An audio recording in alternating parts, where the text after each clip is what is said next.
We will now look into abstraction in Java. We will now look into abstraction in Java. Abstraction in Java means only the essential details are displayed to the user. Only the essential details are displayed to the user. Now, I've given an example of any of you going into an ATM and taking off money. All what as a user you do is you go into the ATM, you put your card, and you take out the required amount of money, or you get to know your balance.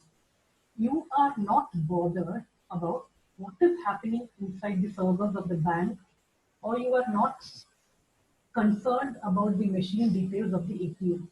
All what you are bothered is you need to put in the ATM card and you want to get money out. So the internal details of the ATM, the servers and the bank are not visible to you. You do not want to look into the irrelevant details. Only the essential details of the user are being displayed for you. This is what we call abstraction. Imagine you're driving a car and you apply the brake. All what you want to know is when you apply the brake, the car stops. You need not know about how the braking works or how the engines are designed accordingly. You need not know any of those details. Such a thing, we call it abstraction, hiding away the inner details. Now, in Java, abstraction is achieved through two ways. One is through abstract classes, and the second one is through interfaces. Through abstract classes and interfaces, we will be seeing them one by one. First, let us see what do you mean by an abstract class. An abstract class is similar to a normal class. The only difference is it cannot be instantiated, which means you cannot make an object of your abstract class. Regarding the methods, you will have two kinds of methods in an abstract class. You call them abstract method and concrete method. Okay? Abstract method means you will have no code inside. Concrete method means you will have code inside. So a class is called abstract if it satisfies three things. One is it can have a combination of abstract and concrete methods, and it cannot be instantiated.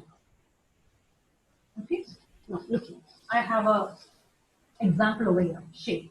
Shape is my parent class. I have three subclasses: rectangle, circle, and triangle. I even have a method over here called display. Now, what I will do is I will not write any code inside display, which means it is an abstract method. If a class has an abstract method, it is called an abstract class. Instead, what I will do is this display method, I will write it inside my rectangle for the rectangle. I will even write inside my circle for my circle, and I will write inside my triangle for the triangle. Let us see it with the help of an example. So I have a class called, let me have a class called, I'll do the same thing, class called shape. I will have a class called shape. Okay. I'll have a length. I even have breadth.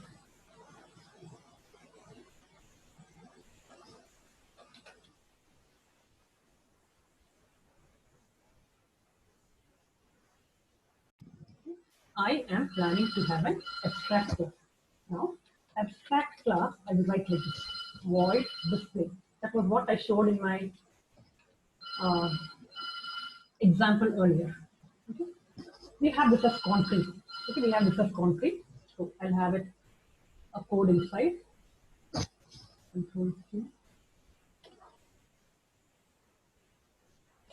I'm having a concrete class. I'll say shape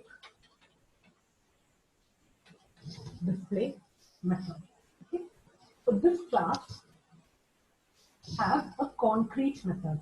I call this a concrete method because I have code inside.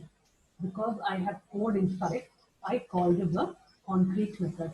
Now let me even have an abstract method. Let me have an abstract method. I will have a method called area. I will have a method called area. I will not have any code inside. I will not have any code inside.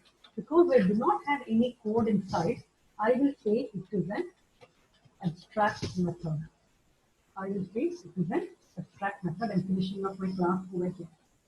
Now, because I do not have any code over here, I will write the keyword called abstract. Okay, and because I have an abstract method over here, automatically my class will also become an abstract class. Okay, hope I'm very clear. I do have a concrete method over here. I even have an abstract method over here. Simply because I have an abstract method over here, I even made my class an abstract. These keywords, abstract. Okay. Now let's say I'm planning to return an integer value. So I give here integer a, integer area. Okay. Now I am planning to inherit because as earlier in the example I told, I will be having a class called rectangle, which is inherited from shape. Rectangle, which is inherited from shape. I am going to write the rectangle code over here. Now, okay. Rectangle will also have a display method. Everything you have in your parent, you will even have it in your child. Okay? I'll just copy the same code over here. Instead, I will write over here rectangle display method. I will write over here rectangle display method. I'll just keep it in a single line so that you can see everything in a single row.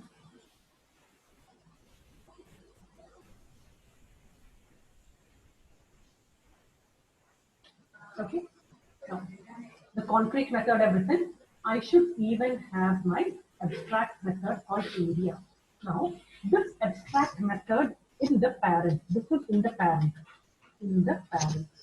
Now, the abstract method should have details or code inside your child. Code inside your child. So what I'll do is I'll write code for this over here. Int area, and here I will have to write my code. Now you need not have the abstract keyword over here because here you are writing the definition. This is no more abstract.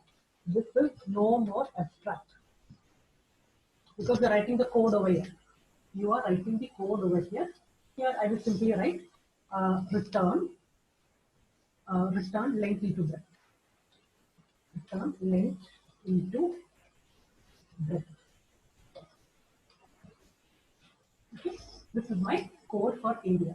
Now, whatever you have in your parent class, you should even have it in your class, child class. Okay. Now, you have a constructor called shape over here. Let me even have a constructor called rectangle. Let me even have a constructor called rectangle.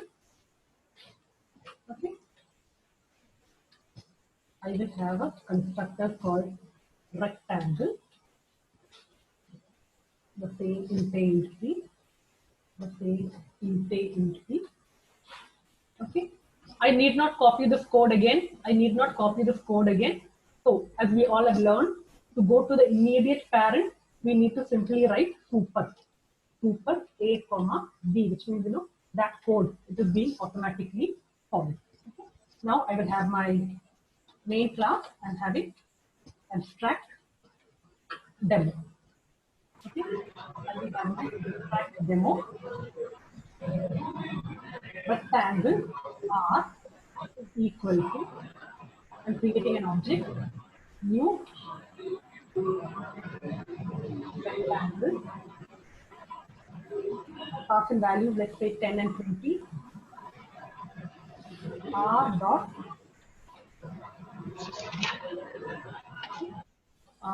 display,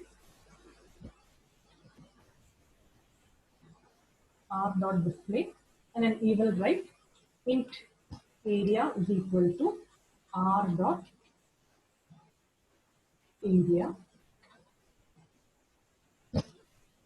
area this plus out. Okay. So I'll tell you all what I've done. I've created an abstract class called shape. In that, I have a concrete method. I even have an abstract method. As you know, abstract method means you will not have any code inside, no code inside, only the declaration. Because I have an abstract method, automatically my class also became abstract. Now here, I am inheriting my abstract class. I am inheriting my abstract class. I'm having a constructor, the same way I had shape constructor. I'm having a rectangle constructor. I call super AFB, which means, automatically this code is being called.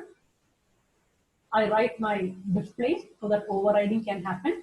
I even write my code for area. Here I did not have any code because it was abstract. In the child, I need to have the code for area.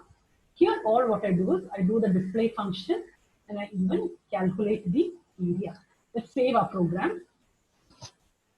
Let's save our program. .java.